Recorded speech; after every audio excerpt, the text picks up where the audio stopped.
Boa noite a todos. A luz vai ficar acesa, tá? Mas a gente vai lendo junto. Eu acho que fica mais fácil para a gente apresentar. Meu nome é Juliano. Nessa noite eu vou dar continuidade a esse mês, a terceira palestra desse mês, em homenagem ao livro Paulo e Estevão. Essa obra-prima da literatura espírita. O nosso intuito em trazer esse livro para vocês nesse mês é que vocês, quem não leu ainda, tenha curiosidade de buscar essas palavras, tenha curiosidade de buscar esse escrito de Emmanuel, porque, como a maioria sabe, Emmanuel ele é um escultor de palavras, né? Então, esse livro é um dos livros mais emocionantes que eu já li. Eu já li alguns livros na doutrina e esse, sem sombra de dúvidas, é o que mais me fez chorar sozinho em frente ao livro. Tá? Então, dando continuidade, quando a gente entra na doutrina, a gente aprende que em todo livro a gente tem que ter livro da doutrina, e principalmente livro escrito por um espírito como Emmanuel, a gente precisa extrair o espírito da letra. Então, quando eu li pela segunda vez o livro Paulo e Estevão, porque eu tinha lido há muitos anos atrás, e eu li ele como um romance, simplesmente li e passei, né? Mas agora eu comecei a olhar com o intuito de extrair realmente o espírito da letra, para trazer um pouco para vocês sobre o que esse autor quis trazer para a humanidade, né? Porque essa história de Paulo de Tarso nós já conhecíamos, mas tinha muito mais além dessa história. Então, o meu foco foi no desenvolvimento da caridade. E, como todo espírita sabe, lá na questão 886 do Livro dos Espíritos, Kardec pergunta aos espíritos: qual o verdadeiro sentido da palavra caridade, como a entendia Jesus? E como todo espírita, nós sabemos essa resposta, né? Essa resposta é praticamente um mantra que nós deveríamos fazer em vários momentos do nosso dia.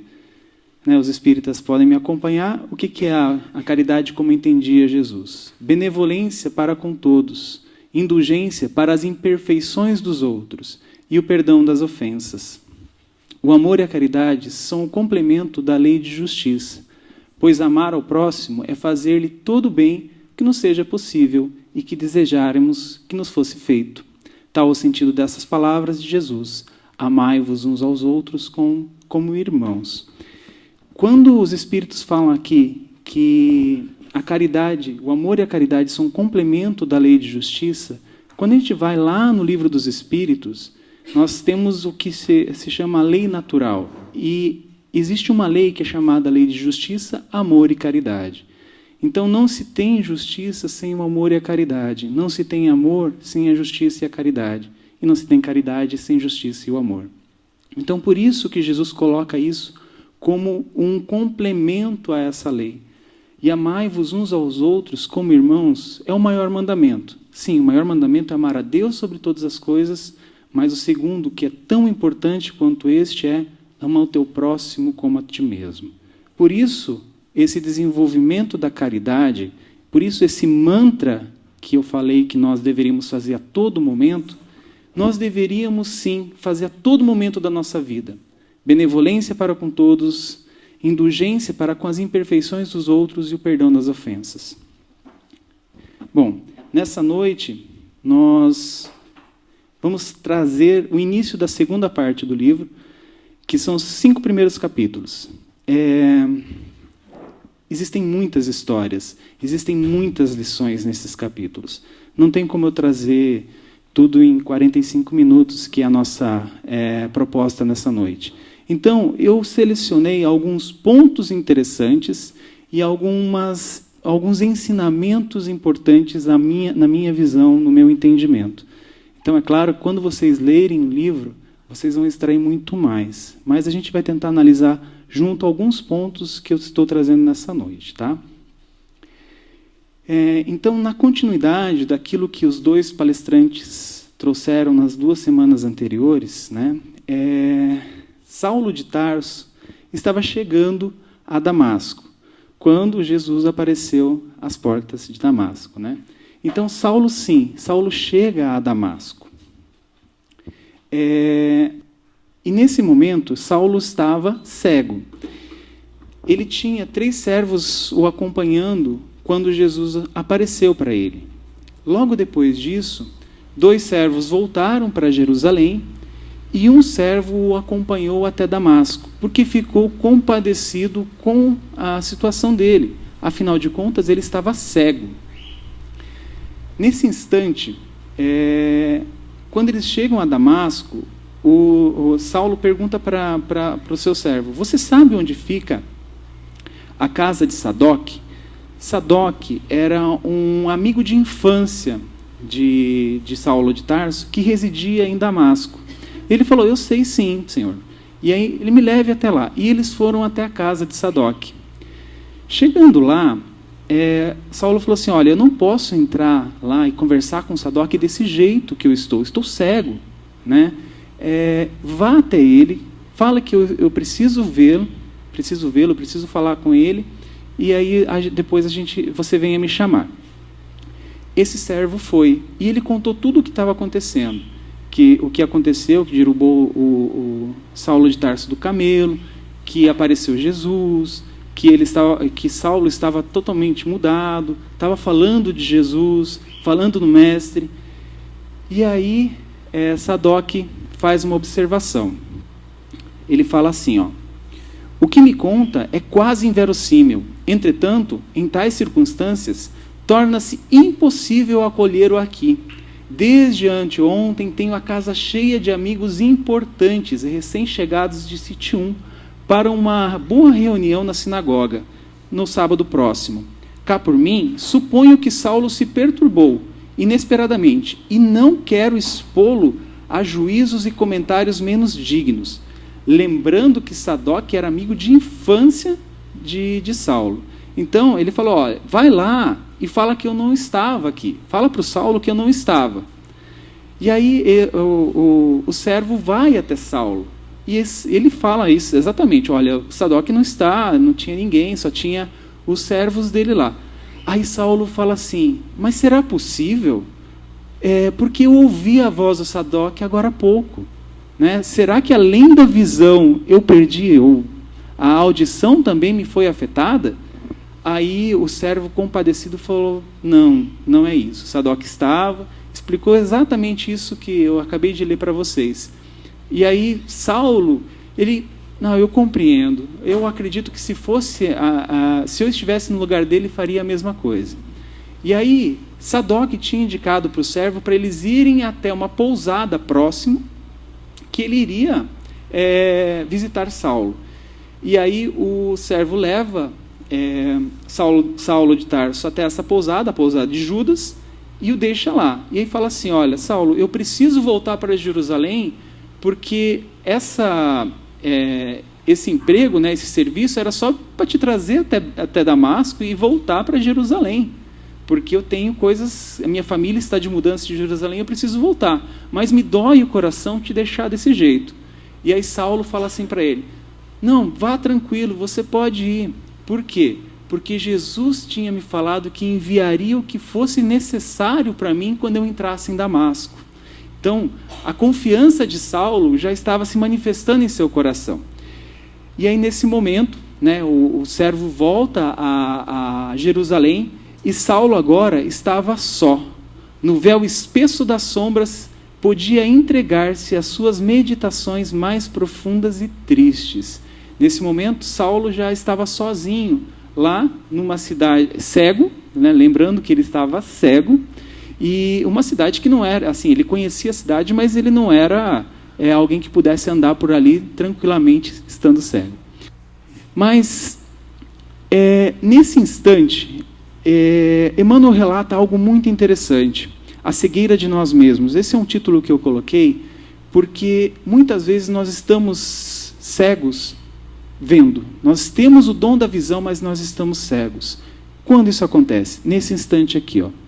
Aqueles 3 dias em Damasco foram de rigorosa disciplina espiritual. Sua personalidade dinâmica havia estabelecido uma trégua às atividades mundanas, para examinar os erros do passado, as dificuldades do presente e as realizações do futuro. Precisava ajustar-se à inelutável reforma de seu eu. Então, quando eu disse aqui que nós muitas vezes somos cegos enxergando, é porque nós não temos essa trégua na nossa vida. Nós estamos tão ligados a todo momento. Saulo tinha uma personalidade dinâmica. Ele era ativo, ele movimentava as coisas. E nesse instante, nessa cegueira, ele quietou-se. A mente dele se aquietou. E ele pôde fazer a análise de si, análise daquilo que aconteceu no passado, que a gente trouxe os palestrantes trouxeram algumas ações que ele tomou no passado. O presente, como se apresenta para ele e aquelas projeções de futuro. Esse olhar para dentro de si, o que nós aqui na Casa Espírita chamamos de autoconhecimento, começar a ver dentro de nós, necessita de aquietar, necessita da gente tranquilizar e se entender. É isso que Saulo estava fazendo aqui. Depois desses 3 dias, o dono da estalagem falou assim: olha, Saulo, tem alguém querendo te ver. E Saulo, todo feliz, falou assim: não, manda entrar. Provavelmente é Sadoc. E aí a pessoa chega no aposento de Saulo e cumprimenta. Só que Saulo conseguia, como ele conhecia Sadoc desde criança, ele reconheceu que a voz não era de Sadoc. E aí ele pergunta: quem sois? Pergunta o cego admirado. Irmão Saulo, replica o interpelado com doçura, o Senhor que te apareceu no caminho enviou-me a esta casa para que tornes a ver e receba a iluminação do Espírito Santo. Saulo ficou confuso, porque ninguém mais sabia. Ele não tinha saído. Aquele servo tinha ido de volta para Jerusalém. Só podia ser Sadoc. Sadoc não iria falar que Saulo estava na pousada de Judas, porque Sadoc e Saulo eram muito amigos. Então, assim, ele ficou totalmente confuso. E aí, quando ele perguntou novamente, ele falou assim: eu sou Ananias. Espera aí, gente. Vocês lembram por que Saulo estava indo para Damasco, né? Que era para justamente perseguir, para julgar e condenar. Na verdade, já nem ia ser julgamento, já era condenação na cabeça de Saulo. Ananias. E quem que o Senhor, quem que o Cristo envia até a pousada de Judas para que Saulo voltasse a ver? O próprio perseguido. Perseguidor e perseguido. Você já imaginou Cristo aparecendo para você e você sendo Ananias? Fala assim: olha, Ananias, eu gostaria que você fosse lá na pousada para encontrar com o Saulo, né, para que ele volte a ver. Quem, Senhor? O Saulo? Aquele que me persegue? Aquele que vai me matar? E Ananias vai. Por quê? Porque a confiança dele no Senhor, né, a confiança desses personagens que Emmanuel traz no livro, é uma coisa que a gente não consegue entender. Muitas vezes a gente lê 3, 4 vezes, mas não consegue entender a compreensão da confiança, da fé que esses personagens têm no Cristo. E aí, eles conversando, né, Ananias e ele fazem uma prece. Nessa prece, Ananias impõe as mãos sobre os olhos de Saulo, e eles, elevando os pensamentos até Deus, né, até Jesus, e Saulo, ele fala assim: olha, se eu recuperar a visão, a minha visão e todo o meu corpo e todo o meu ser serão do Senhor Jesus para toda a existência. E nesse momento ele volta a ver. É uma parte muito bonita do livro. Quando ele volta a ver, eles começam a conversar. Eles ficam emocionados e eles começam a conversar. Nessa conversa sobre o Evangelho, Saulo pergunta para ele: olha, eu gostaria de ver as anotações de Levi, as anotações de Mateus, né? E aí Ananias fala: olha, eu tenho só algumas anotações aqui, eu não tenho um texto completo. O texto completo você só vai conseguir na Igreja do Caminho, lá em Jerusalém. Aí ele falou assim: me empresta que eu vou copiar esses textos, porque eu tenho sede desse conhecimento do Evangelho. esse conhecimento da vida de Jesus. E aí eles começam a conversam principalmente sobre uma personagem que talvez motivou que motivou essa perseguição a Ananias, que é Abigail. E aí é por isso que eu coloquei intercessão. Vocês vão perceber por que eu coloquei esse título, a intercessão. Eles conversando sobre Abigail, Saulo comunica a Ananias que Abigail falecera, desencarnara. E aí Ananias fala uma das frases que eu achei lindas, né? E que a gente pode analisar. Ele fala assim, desde que se aproximou de mim, notei que Abigail não ficaria muito tempo na terra. Suas cores esmaecidas, o brilho intenso dos olhos, falavam-me de sua condição de anjo exilado. Mas devemos crer que ela viva no plano imortal. E quem sabe, talvez suas rogativas aos pés de Jesus, hajam contribuído para que o Mestre te convocasse à luz do Evangelho às portas de Damasco. Então, Abigail, aquele anjo, que quando vocês lerem a descrição de Emmanuel, de Abigail, em todos os momentos que ela aparece, a vontade que a gente tem é de se abraçar a ela, ficar perto dela. Quando ele descreve ela e Saulo andando nos jardins, a vontade que a gente tem é de pegar na mão de Abigail e sair andando e conversando com ela. Tamanha doçura deste espírito. E Ananias percebeu isso, tanto que ele chamou ela de anjo exilado. É aquele espírito que veio... Não, eu acho que... É aquele espírito que veio para auxiliar. Auxiliar quem? Auxiliar. E ela vem com o irmão dela, né? Outra doçura em pessoa, outra convicção, outra fé, que parece que está personalizada em Gesiel, Estevão. Então, esse anjo exilado, depois de desencarnar, Ananias levanta uma hipótese. Quem sabe não foi ela que lá rogou a Jesus para que te encontrasse lá, porque ela sabia de como como Saulo, né, como ele defendia fervorosamente Moisés e os profetas.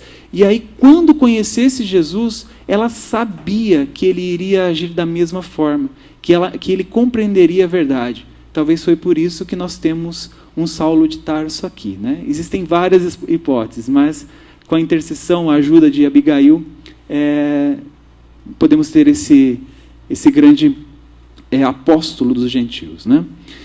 E só que, como eu falei, Saulo tinha uma personalidade dinâmica. Saulo era aquela figura ativa que ia e que movimentava.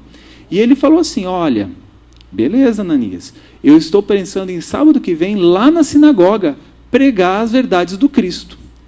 Aí Ananias fala assim, para ser sincero, disse Ananias com sua experiência dos homens, acho que deves ser muito prudente nessa nova fase religiosa. É possível que teus amigos da sinagoga não estejam preparados para receber a luz da verdade.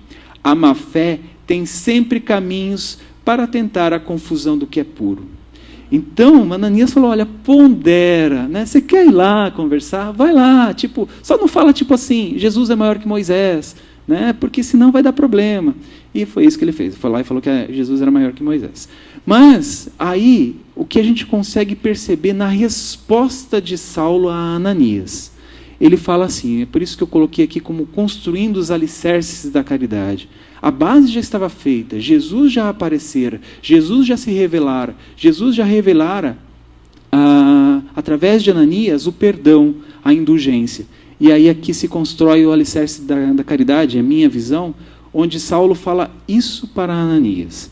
Agora, estou com o Cristo e todos nós lhe pertencemos. Sua palavra divina convocou-me a esforços mais ardentes e ativos.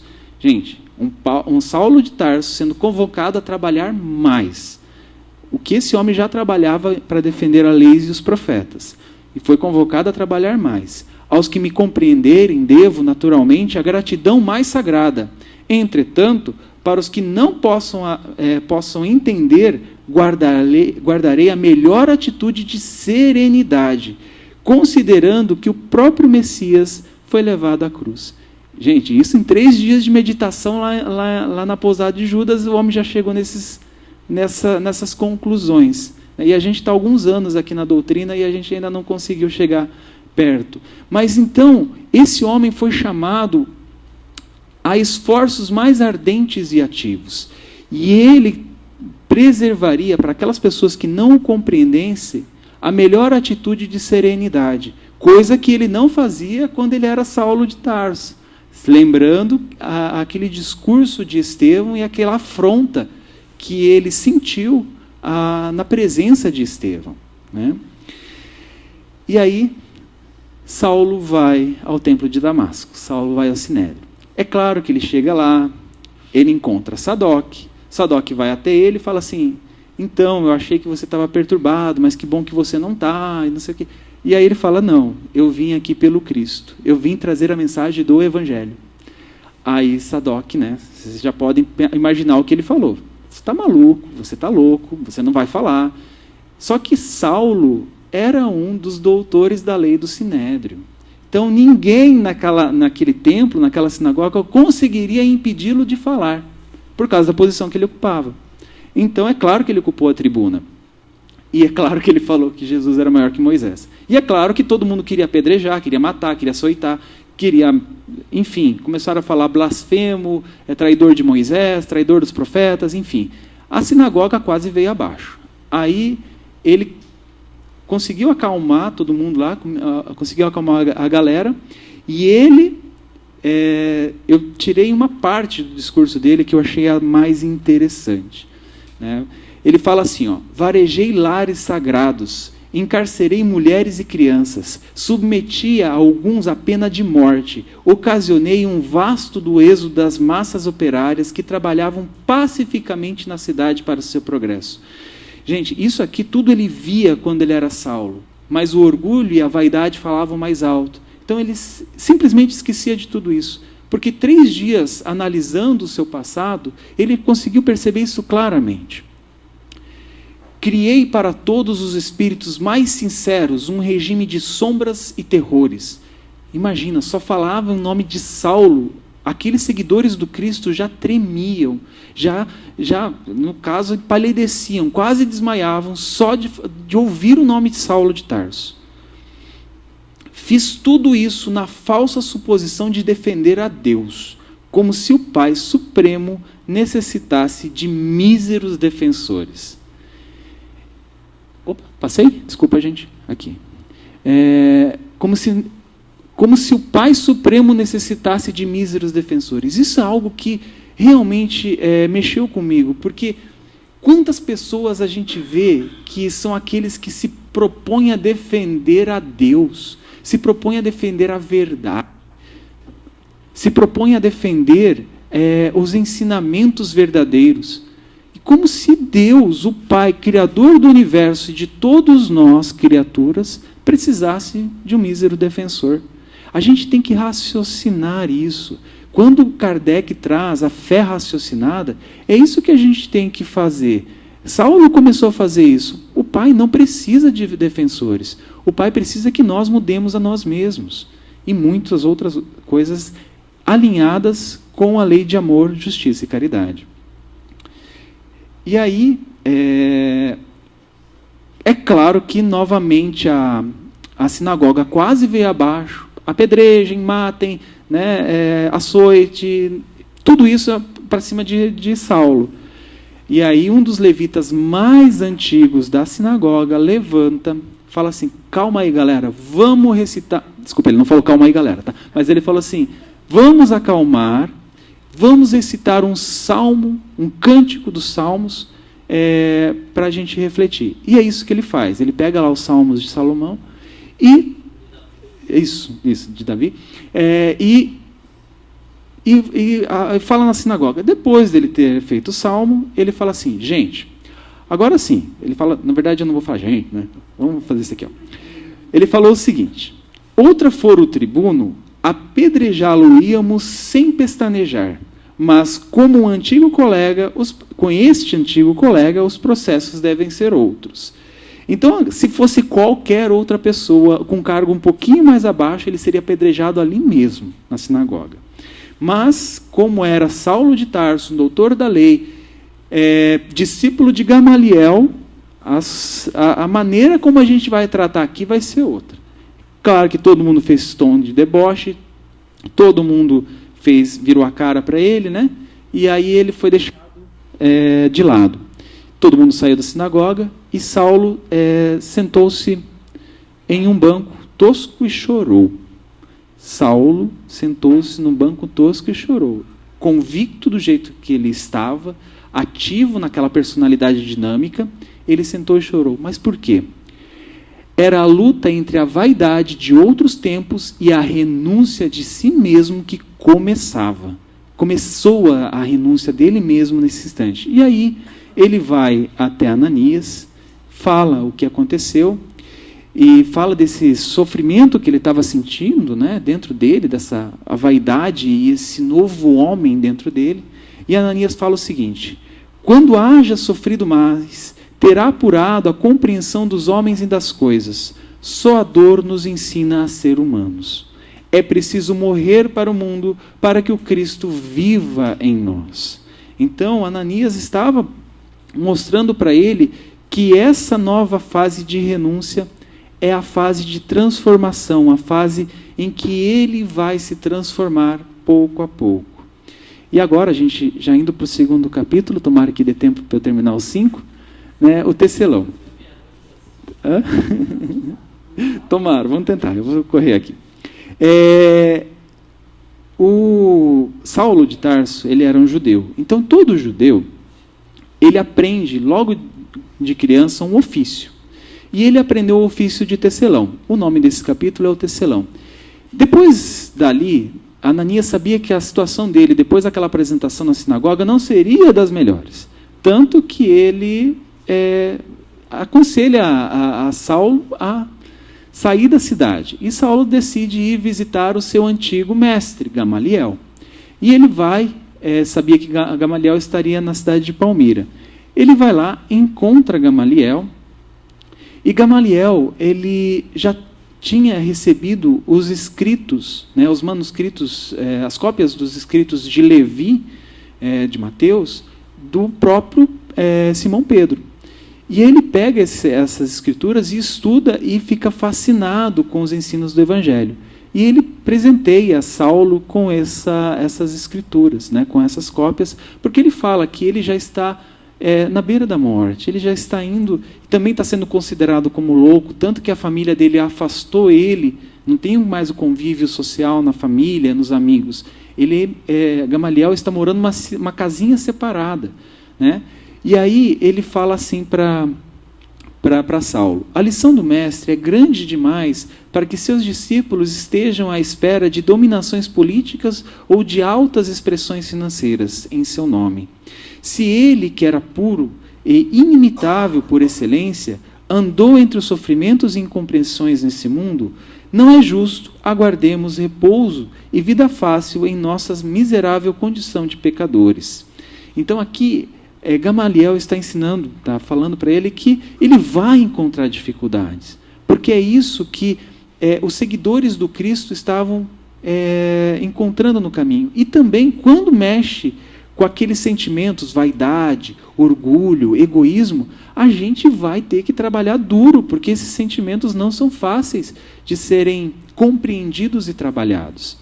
E aí ele dá um conselho para Saulo, que eu achei muito interessante, né, dele dar um tempo dessa loucura, dessa agitação das sinagogas, porque ele queria ir na próxima sinagoga e pregar Jesus novamente, que todos os judeus, vamos supor assim, se convertessem ou conhecessem a verdade, conhecessem o Messias. E aí Gamaliel fala o seguinte: as tamareiras, frondosas e amigas, tamareiras são que dão tâmaras, são árvores que dão tâmaras, que dão no deserto. Não transformam o próprio deserto em caminhos abençoados, cheios de pão divino para matar a nossa fome? O que ele estava querendo dizer? As adversidades que essas árvores enfrentam e transformam essas adversidades em um fruto que nos alimenta, é isso que nós temos que fazer em nós. Essas adversidades que nós vamos enfrentar como seguidores do Cristo, elas têm que ser transformadas em fruto dentro de nós. E fruto dentro de nós é multiplicado ao nosso redor. E aí, ele decide ir exercer o ofício dele de tecelão. Ele pergunta para o irmão de Gamaliel, que tem uma rede de tendas que tecem para viajantes nos oásis próximos, porque ali era o deserto, então haviam vários oásis. Aí o irmão de Gamaliel fala assim, não, beleza. Não, ele não falou beleza, mas ele falou assim, sim, tudo bem. Tem um oásis ali que você pode ir exercer a sua função de tecelão, e ele vai. Nesse oásis, ele encontra esses dois personagens. A história dos dois é linda, a história dos dois é maravilhosa, eles saem fugidos de Jerusalém pelas perseguições de Saulo. Então, vocês já imaginam as conversas que eles tiveram, esse casal com Saulo de Tarso. Mas eu não vou me ater a isso, eu vou me ater só a um exemplo que Emmanuel descreve desse casal, né? Que eu acho que uma das coisas mais bonitas sobre casais que eu vi. Ele fala assim, Áquila e Prisca, antes de esposos, pareciam verdadeiros irmãos. No primeiro dia de esforço conjunto, o ex-doutor da lei observou-lhes o respeito mútuo, a perfeita conformidade de ideias, a elevada noção de deveres que lhes caracterizava as menores atitudes e, sobretudo, a alegria que se irradiava dos seus menores gestos. Então, nas menores coisinhas da casa, do dia a dia, eles se maravilhavam, eles compartilhavam a alegria. E muitas vezes nós, com o nosso cônjuge e as pessoas da nossa convivência, nossa família, a nossa menor atitude, a menor coisinha do dia já é um estupim para a gente brigar, para a gente discutir, para a gente levantar um histórico de anos, e esse casal estava irmanado, né? Antes de esposos, eram como se fossem irmãos. Indo para o capítulo 3, lutas e humilhações. Depois que Saulo passa um tempo nesse oásis, então é todo um capítulo, no final do capítulo 2, dedicado a Áquila e Prisca, então é bem interessante. Saulo decide que está na hora dele ir pregar o Evangelho, né? Então ele decide ir voltar a Damasco. Chegando perto de Damasco, é isso mesmo? Chegando perto de Damasco, ele começou a analisar, e essa análise de tudo o que estava acontecendo, né, no caminho, eu achei interessante trazer para vocês. Ele fala assim, a jornada se fez sem incidentes até Damasco. Entretanto, em sua nova soledade, o moço tarsense reconhecia que forças invisíveis provinham-lhe a mente de grandiosas e consoladoras inspirações.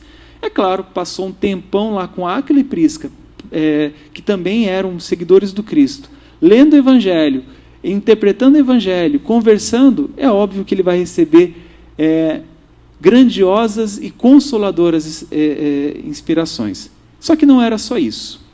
Não podia definir aquele estado espiritual, mas o caso é que dali por diante, sob a direção de Jesus, Estevão conservava-se ao seu lado como companheiro fiel. Então aqui, Estevão estaria ao seu lado. A partir daqui, você vê a transformação nas intuições que Saulo recebe durante todo o restante do livro, tá? Jesus quis, dessa forma, que a primeira vítima das perseguições de Jerusalém ficasse para sempre irmanada ao primeiro algoz dos prosélitos de sua doutrina de vida e de redenção. Então, quem interpretava os desígnios de Jesus para Saulo, na época ainda, era Estevão. Então, Estevão trazia essas recomendações e as decisões de Jesus para Saulo. Então, Saulo recebeu a ajuda daquele que ele mandou apedrejar. Então, mais uma vez, o perdão, daquele alicerce, né, da benevolência, indulgência e perdão, sendo aplicadas aqui e colocadas em prática na vida de Saulo. E aí, Saulo vai até Damasco. É bem interessante essa parte, porque ele chega na sinagoga para pregar, e aí eles dão voz de prisão para ele. E aí ele fala assim, não, você não pode me prender. E, na verdade, ele não podia mesmo, porque naquela época, o cargo que ele ocupava, ele não poderia receber voz de prisão. Ele só poderia ser preso com documento. Aquela sinagoga tinha o documento, só que ela tinha recebido há mais de um ano. Então, eles perderam o documento, né? Só que eles não podiam prender ele. Então, ele fala, não, você não pode me prender. E aí eles fazem um belo discurso, só que Saulo procura Ananias, e Ananias fala assim, rapaz, tu vai ter que sair de Damasco de novo, né? Porque eles vão achar esse documento e vão vir aqui te prender. Então, Saulo ele sai fugido de Damasco, e é muito interessante a maneira que eles tiram o Saulo da cidade. Tá? Recomendo a leitura. E Saulo vai, então, destina-se à Igreja do Caminho em Jerusalém, né? Onde estava Simão Pedro, Tiago e os outros apóstolos, que foram apóstolos do Cristo. Então ele chega lá e ele chama um dos trabalhadores da casa, e aí assim, olha, eu gostaria de falar com Simão Pedro. Ah, sim, claro, eu vou chamá-lo. E aí ele fala assim, mas espera aí, fala para ele que é Saulo de Tarso que está querendo falar com ele. O menino esbranqueceu, né, porque já conhecia a fama e tal. O menino quase desmaia ali. E aí ele vai, e aí Saulo fala o seguinte para ele. Receio, disse o moço tarsense, um tanto indeciso, pois já ofendi muito a Simão Pedro e demais companheiros. Só por acréscimo de misericórdia do Cristo consegui uma réstia de luz para não perder totalmente meus dias. Então eu venho aqui com essa réstia de luz que o Cristo, por sua misericórdia, concedeu a mim, para pedir perdão, para me desculpar, para dizer que realmente eu sinto muito. E aí o menino vai até lá, até Simão Pedro, e está todo mundo reunido, Tiago e mais uns outros apóstolos, Barnabé, e aí eles ponderam, falam assim, eu acho que não é legal, porque vai que ele não mudou de verdade, vai que isso é uma armadilha. E aí Simão Pedro falou assim para o menino, falou assim, olha, pede para ele retornar depois, porque se ele for realmente do Cristo, enviado do Cristo, ele vai saber esperar. E aí o menino vai, Saulo fica desolado, mas vai até uma pousada próxima, e aí eles decidem, né, Simão Pedro, Tiago, Barnabé, decidem quem vai lá falar com ele, com Saulo de Tarso. E aí eles decidem que Barnabé vai.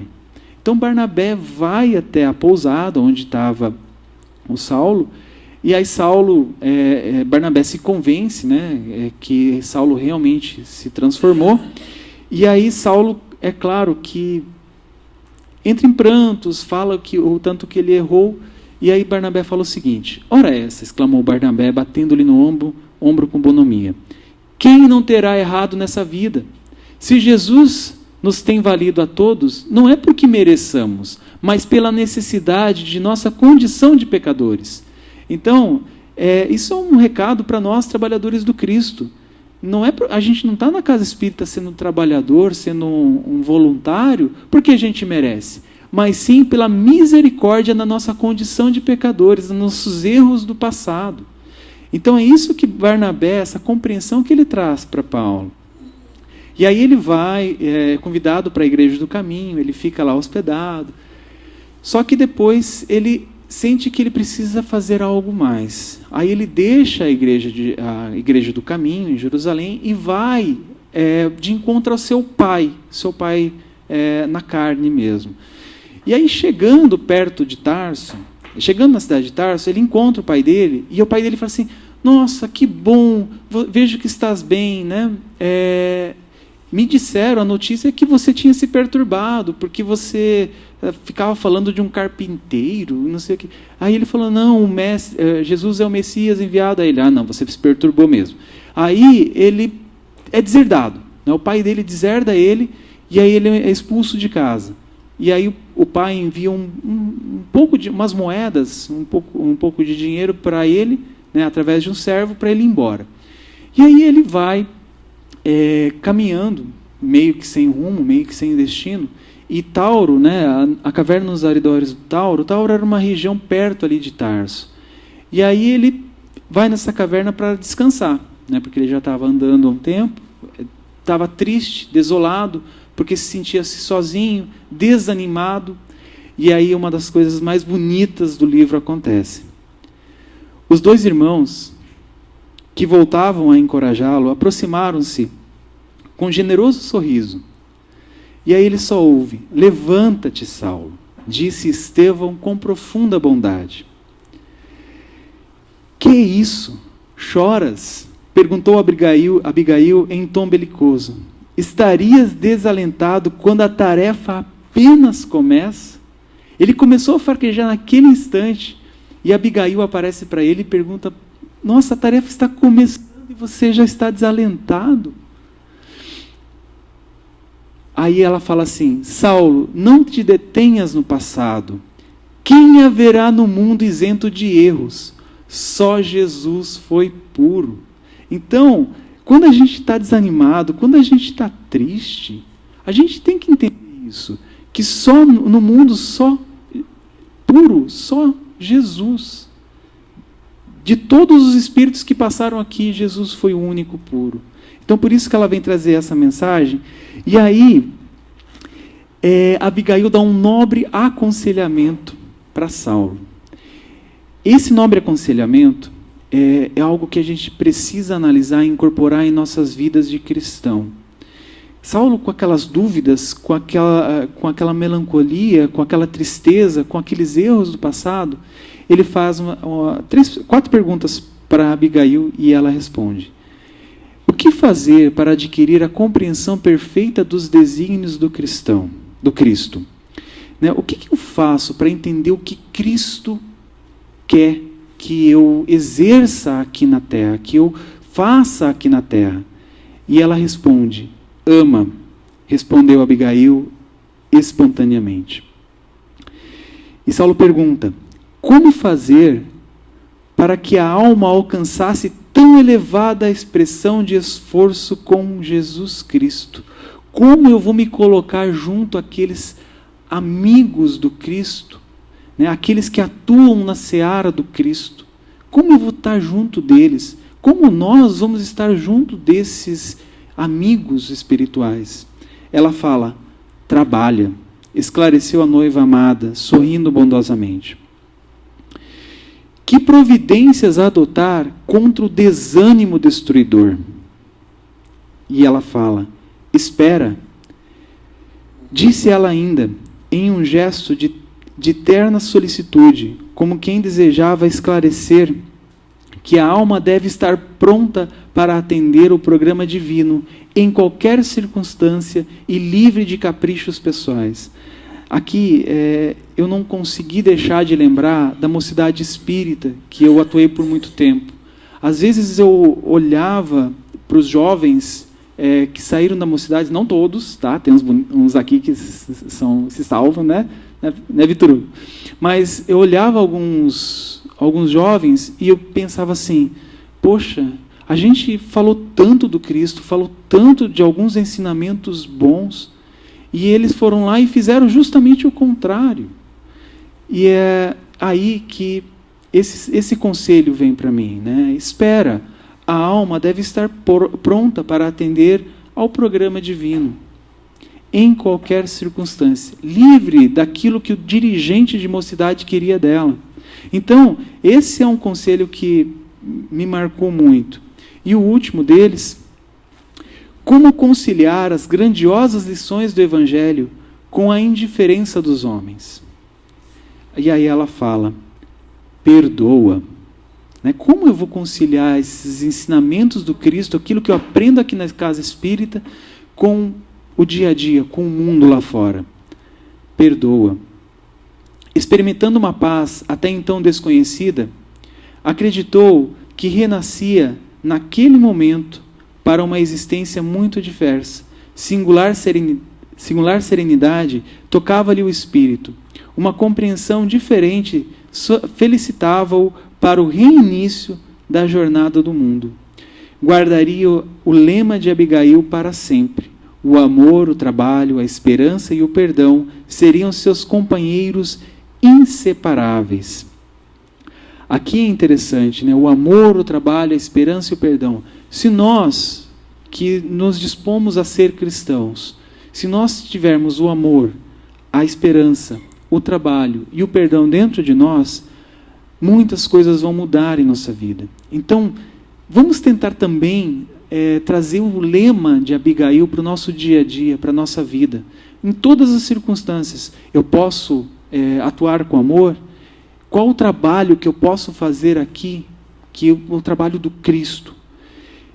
Espera, se você fez o seu trabalho, se você atuou com amor, espera que o Espírito, quando ele estiver pronto, ele vai florir. E perdoa a todo instante. Aqueles que acertaram, aqueles que erraram, perdoe. Bom, aqui Saulo decide ir para a igreja de Antioquia. Eu vou falar bem brevemente da igreja de Antioquia, ou talvez eu vou terminar com ela. Mas uma coisa interessante, quando Saulo estava lá em Antioquia, ele começou nessa igreja, desculpa gente, na igreja de Antioquia, ele encontra, né, Barnabé, aquele amigo que tinha ido lá na pousada, enviado pela igreja do caminho. Nesse instante, a gente começa a perceber que Saulo se integra à igreja de Antioquia, mas ele não queria ser um peso para a igreja. Então ele pega esse dinheiro do pai dele e compra um tear. Nesse tear, ele monta uma tenda e assim, Saulo era um doutor da lei, tinha dom com as palavras. E ele tentou na igreja de Antioquia, Barnabé colocou ele lá na tribuna para falar. Só que era muito confuso, ninguém entendia. Então, Barnabé e os outros amigos, amorosamente, tiraram ele da tribuna, das palestras, né, e aproveitaram ele em outros lugares da igreja de Antioquia. Só que ele era um homem muito inteligente, das leis, dos profetas, e também conhecia muito do Evangelho. Ele começou a conversar com as lavadeiras, com os soldados, com aquelas pessoas que não conseguiam compreender. E ele conseguiu agradar e trazer as pessoas para próximo dele. Tanto que as pessoas iam lá na tenda dele para arrumar serviços de tecelão, né, para executar serviços de tecelão, e ele ficava conversando sobre o Evangelho, sobre os profetas, fazia comparações. E as pessoas davam dinheiro para ajudar a igreja de Antioquia, tanto que a igreja de Antioquia ficou por muito tempo uma igreja muito rica, muito próspera. As pessoas, não só rica de financeiro, tá, mas próspera, porque todos ali se tratavam como irmãos. Aí, em uma dessas visitas de alguém à tenda, ele recebeu a visita de um jovem médico, né? Viajantes ilustres visitavam a tenda cheios de interesse. Os mais generosos faziam questão de lhe amparar os encargos de benemerência social. Foi aí que surgiu, certa vez, um médico muito jovem, de nome Lucas. E é interessante essa passagem de Lucas pela tenda de Saulo de Tarso. E eles conversaram muito sobre o Evangelho, são longas horas, são longas descrições de Emmanuel, da conversa dos dois, é muito bonito.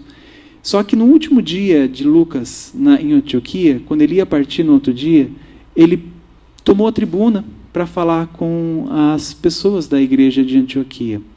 E ele fala o seguinte: quero referir-me aos títulos que nos identificam a comunidade. Não vejo na palavra caminho uma designação perfeita que traduz o nosso esforço. Os discípulos do Cristo são chamados de viajores, peregrinos, caminheiros, mas há estrada de todos os matizes. O mal tem igualmente os seus caminhos. Não seria mais justo chamarmos-nos de cristãos uns aos outros? Este título nos recordará a presença do Mestre, nos dará energia em seu nome e caracterizará de modo perfeito as nossas atividades em concordância com os seus ensinos. E é claro que esse conselho de Lucas, essa observação de Lucas foi aceita por toda aquela igreja e depois toda a comunidade de seguidores do Cristo, tanto que hoje nós nos chamamos cristãos graças a Lucas, né? Mas o mais importante nessa passagem é que ser chamado de cristãos, a gente está recordando o Mestre. Sempre que você falar, eu sou cristão, a gente tem que analisar se realmente estamos na presença do Mestre, se realmente estamos agindo como se estivéssemos em sua presença. Eu tenho mais 2 slides, eu acho que eu vou conseguir terminar com mais 2 a 5 minutos, tá? Então eu vou tentar terminar. A igreja de Antioquia foi uma igreja muito próspera. Depois desses acontecimentos, Saulo decidiu que deveria ir às cidades próximas para pregar o evangelho. Então, Saulo solicitou a presença de Barnabé, e Barnabé concordou. E aí nós temos a primeira viagem de Saulo. Eu não trouxe ela para a gente aqui, tem muitos ensinamentos lá, mas senão eu não conseguiria terminar essa palestra. E aí, depois deles terem feito essa viagem maravilhosa, muitos ensinamentos, muitas histórias interessantes, vale muito a pena ler, eles voltam para Antioquia, para a igreja de Antioquia. O regresso de Paulo e Barnabé foi assinalado em Antioquia com imensa alegria. A comunidade fraternal admirou profundamente comovida o feito dos irmãos que haviam levado a regiões tão pobres e distantes as sementes divinas da verdade e do amor. Os dois dedicados missionários haviam voltado em uma fase de grandes dificuldades para a instituição. Ambos perceberam-nas contristados, muito tristes. As contendas de Jerusalém estendiam-se em todas as comunidades de Antioquia. As lutas da circuncisão estavam acesas. Aqui, nesse capítulo, Emmanuel relata algo muito interessante. A igreja de Antioquia, antes deles saírem nessa peregrinação, era uma igreja tão maravilhosa, onde as pessoas se irmanavam, que haviam fenômenos de vozes diretas, né? Materialização. Isso quer dizer, um espírito materializava-se na tribuna e fazia palestra para todos. Ele falava. Então nós não tínhamos o intermédio, que hoje nós temos os médiuns, né? Mas o espírito se materializava. E quem leu, né, ou quem fez os cursos de educação mediúnica, ou quem leu o livro dos médiuns, sabe da dificuldade de uma casa de oração conseguir espíritos materializando, vozes diretas, espírito falando com a gente, sem precisar de um intermédio de um médium. Quando eles voltaram, acabou. Não existia mais isso. Não existia mais esses fenômenos, não existia mais essa ligação, essa irmandade, essa ligação espiritual. Essas lutas pela circuncisão eram o seguinte: para seguir a Igreja do Caminho, existiam os judeus, e todos os outros povos que não seguiam o judaísmo eram os gentios. Os judeus tinham a sua tradição de efetuar a circuncisão, que é a sua aliança com Deus, feita nos homens quando eles são crianças. E eles estavam exigindo que todos os homens fossem circuncisados. Então, todos os gentios que aderissem ao cristianismo, se tornassem cristãos, deveriam ser circuncisados. É claro que isso era uma coisa, né, Saulo percebia que isso é uma coisa tão externa, tão diferente daquilo que o evangelho pregava.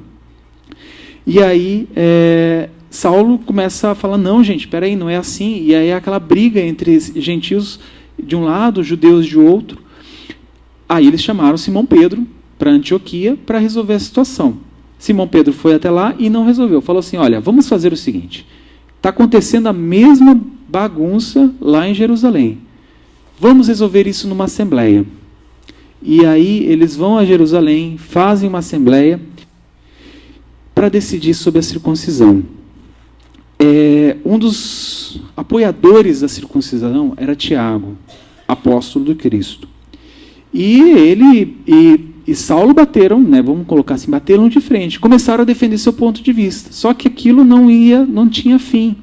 Aí Simão Pedro se levantou, tomou a palavra e falou o seguinte: quando esse pescador reconheceu que as divergências prosseguiam indefinidamente, levantou-se e pediu a palavra, fazendo a generosa e sábia exortação que os Atos dos Apóstolos, no capítulo 15, de 7 a 11, fornecem notícia. Lá nos Atos dos Apóstolos, a gente vê bem curtinho essas palavras de Simão Pedro. Mas no Paulo e Estevão a gente tem o discurso completo. Tá? Então, quem tem curiosidade, pega o capítulo 15 do Atos dos Apóstolos e depois dá uma olhada lá no Paulo e Estevão, para comparar os dois. É muito lindo, muito legal. Só que o mais importante nessa explanação de Simão Pedro, ele fala o seguinte: por que motivo devemos guardar uma pretensão de isolamento daqueles que experimentam a necessidade maior? Por que aqueles que procuram o Cristo, que estão necessitados, a gente tem que isolar, a gente tem que impor condições? Por que a gente tem que fazer isso? Cremos que Deus nos purifica o coração pela fé e não pelas ordenanças do mundo. Então, esse ritual no judaísmo, né, da circuncisão, seria para a ligação e purificação tua com Deus. Só que Simão Pedro fala assim, gente, não precisa de nada exterior. Cremos que Deus nos purifica o coração pela fé, pela confiança, e não pelas ordenanças do mundo. Bom, gente, o que eu tinha para trazer nessa noite é isso aqui. Uma boa noite a todos. Muito obrigado.